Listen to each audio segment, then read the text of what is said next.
Salut la Muskmania. Ce n'est pas une nouvelle qu'1 million de personnes établiront une nouvelle civilisation de l'humanité sur Mars dans les prochaines décennies. Même si nous sommes encore loin d'en être sûrs, avec Elon et la NASA en première ligne, lentement mais sûrement, nous y arriverons. Même si tout semble aller pour le mieux, une récente découverte sur Mars par Elon et la NASA va tout changer. Ont-ils découvert l'existence d'une vie extraterrestre sur Mars ? Cette découverte a-t-elle une incidence sur notre habitation future sur Mars ? Avant de commencer, n'oubliez pas de vous abonner en activant toutes les notifications pour ne rien manquer des dernières nouvelles d'Elon Musk. C'est parti! Par rapport aux autres planètes, Mars est la meilleure option. Mercure et Vénus, nos plus proches voisines, sont comme des micro-ondes qui, comme vous l'aurez deviné, ne sont pas habitables. La température est telle qu'elle pourrait écraser les poumons et dessécher la peau de tout homme ou vaisseau qui tenterait de s'approcher de ces planètes. Les deux corps planétaires sont presque inapprochables.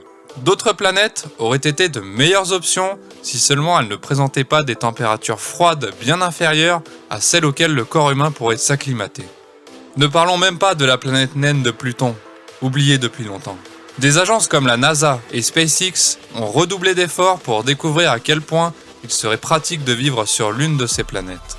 Ce que nous avons maintenant, c'est une course effrénée pour localiser le moindre signe de vie dans la croûte de Mars. La seule planète qui soit potentiellement habitable. Mars n'est peut-être pas aussi froide que les autres planètes, mais elle a tout de même une pression atmosphérique assez écrasante et dangereuse pour la santé humaine. Bien que les nombreux gaz qui se combinent pour former l'atmosphère soient moins volatiles que ceux observés sur d'autres mondes, ce qui en fait la planète la plus prometteuse dans tous les cas. Il n'est plus question d'envisager la possibilité que Mars ait été autrefois une grande civilisation et qu'il y ait eu des habitants ou des extraterrestres comme on aime le voir dans les films de science-fiction. Il est grand temps d'accepter le fait que nous sommes les seuls à exister dans le système solaire et que la Terre a tout juste évolué pour pouvoir nous accueillir tous. Les autres planètes ne sont pas si amicales. Elon a suivi de près les recherches de la NASA grâce à leurs sondes et leurs rovers qui ont été envoyés dans l'atmosphère martienne pour vérifier la solidité des paysages naturels et voir si la planète rouge est comparable à notre Terre.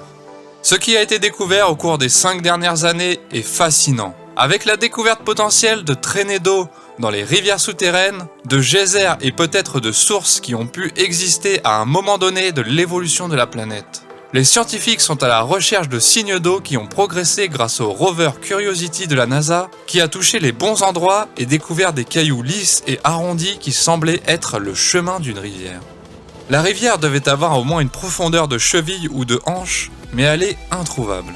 Aujourd'hui, elle est asséchée, tout comme plusieurs lacs entourant le mont Sharp, un relief unique sur Mars. La datation au carbone nous dirait probablement que les rivières et les lacs de cette région ont pu exister pendant 1 million d'années. Quelle que soit l'origine de la force brute qui a creusé le cratère, nous n'en savons rien. Mais il semble qu'elle soit là depuis un certain temps. Comme d'habitude, l'une des choses à prendre en compte pour déterminer si une telle masse d'eau a existé est d'examiner si elle a pu abriter des microbes vivants. C'est pourquoi le rover de Curiosity a prélevé quelques échantillons de sol ici et là pour les analyser. Les résultats obtenus par le rover robotisé ont montré que l'échantillon contenait des éléments clés tels que le soufre, l'azote, l'oxygène, le phosphore et le carbone.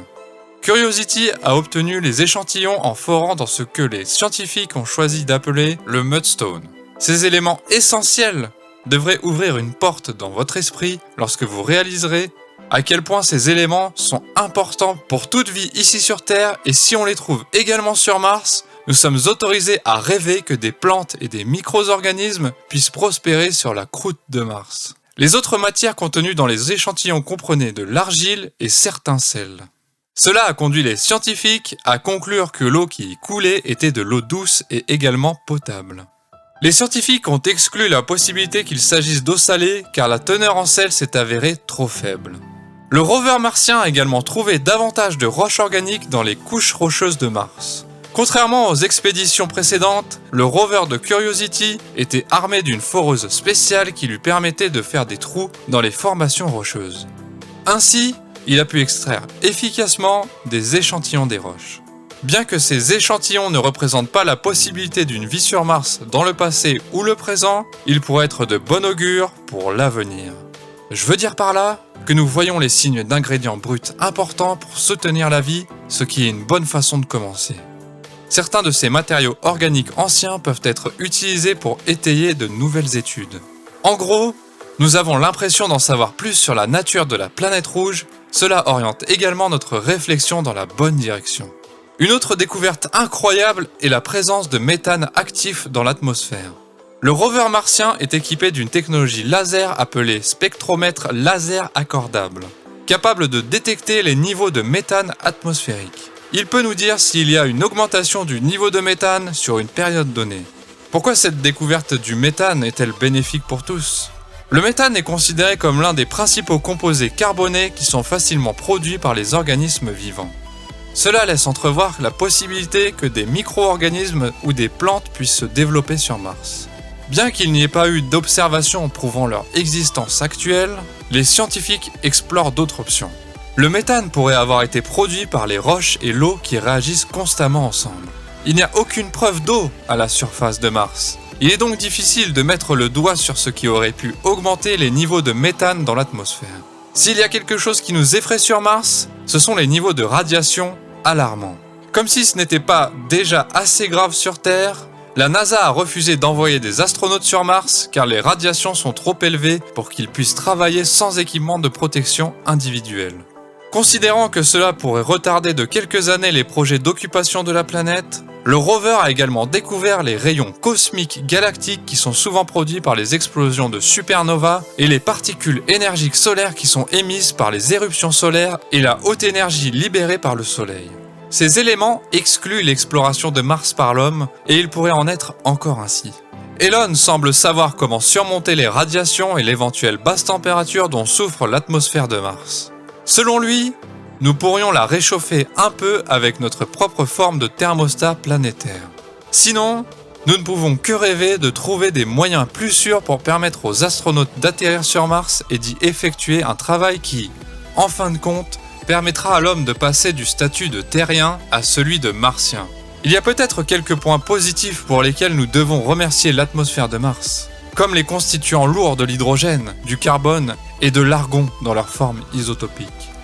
Il semble nous donner un indice sur ce qu'était l'atmosphère originelle de Mars et sur les raisons pour lesquelles il y a tant d'eau qui coulait à la surface et sous la surface. On s'est toujours demandé comment Mars avait perdu son eau. Si l'on en croit les observations de l'orbiteur Maven, elle a perdu toute son eau par le haut de l'atmosphère. Pour nous, cela pourrait signifier une évaporation intense causée par la chaleur du Soleil, mais tout cela ne retomberait-il pas au sol lorsque les nuages finissent par se refroidir ? À moins que le cycle de l'eau ne fonctionne différemment sur Mars. La planète est simplement trop stérile pour être comparée à la Terre, ce qui en reste un mystère. Comme tous les autres obstacles qui se sont dressés sur le chemin du progrès de l'humanité, nous surmonterons sûrement celui-ci un jour. Le vaisseau spatial qui fera décoller les colons sur Mars est en passe d'être achevé. Le vaisseau est énorme et sa conception progresse. Nous espérons que le travail de fond sur Mars sera en mesure de rattraper nos gadgets d'exploration spatiale en pleine expansion. Et vous, aimeriez-vous vivre sur Mars ? Ces avancées vous font-elles peur ? Partagez-nous vos opinions en commentaire. Quoi qu'il en soit, si vous voulez voir d'autres vidéos intéressantes, cliquez sur la vidéo ci-dessus. Merci d'avoir regardé cette vidéo et n'oubliez pas de vous abonner avec toutes les notifications d'activer pour ne pas manquer les dernières nouvelles de notre cher Elon.